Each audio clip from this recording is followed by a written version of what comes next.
Cardinal Robert Prevost is chosen to be the new pope, and he has chosen the name Pope Leo XIV. We have brought before you family background, childhood days, education, why he has chosen the name Pope Leo XIV.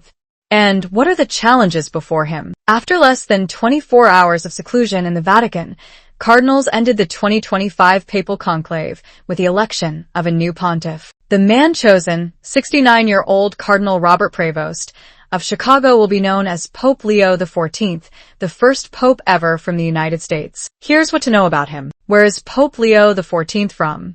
Pope Leo XIV was born Robert Francis Prevost in Chicago, Illinois, in 1955. He is the first pope in the Church's history and is also a citizen of Peru, where he worked for many years. CBS News Chicago reports he grew up in South suburban Dolton and has two brothers. A woman who knew him in childhood says the Prevost family was very active in their church. His family was very, very devout Catholics. I will say that the mom and dad both were. Linda Jorsch told the station. They never missed church, and they were very active within our parish. His mom was like a member of the Altar and Rosary Society. They were lectors in their church, very active, very devout family. He graduated from Villanova University in Pennsylvania with a degree in mathematics, then studied theology at the Catholic Theological Union of Chicago, where he earned a Master's of Divinity. When he was 27, he was sent to Rome to study, and he was ordained as a priest in 1982. He went on to earn a doctorate in canon law from the Pontifical College of St. Thomas Aquinas in Rome. My experience of Cardinal Prevost was that he's not a showboat. A seminary classmate, Father Mark R. Francis, CSV, Provincial of the Viatorians in the United States, told CBS News Chicago. He's very calm, but extremely intelligent and extremely... What is Pope Leo XIV background in the Church?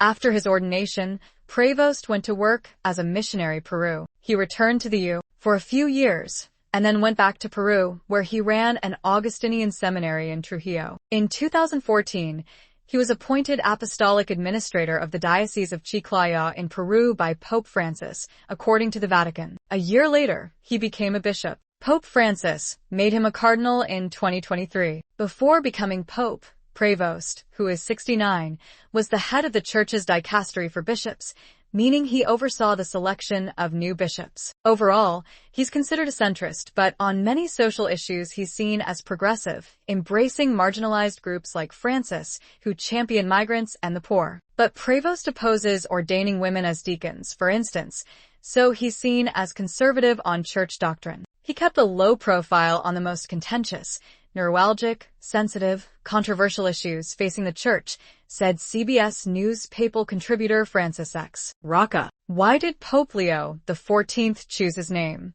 The first act of a new pope after he's elected is to choose a new name. This is to signify that his becoming pontiff is akin to a second birth, the Vatican said. Cardinal Prevost chose the papal name Leo, one of the more popular choices in history, which has been used by 13 previous popes. The most recent one, Pope Leo XIII, served from 1878 to 1903. The name Leo harkens back to Pope Leo the Great, CBS News papal contributor Candida Moss explained. Also known as Pope Leo I, his papacy was from 440 to 461 and included a famous meeting with Attila the Hun where Leo dissuaded him from attack. What does this mean for our new pope?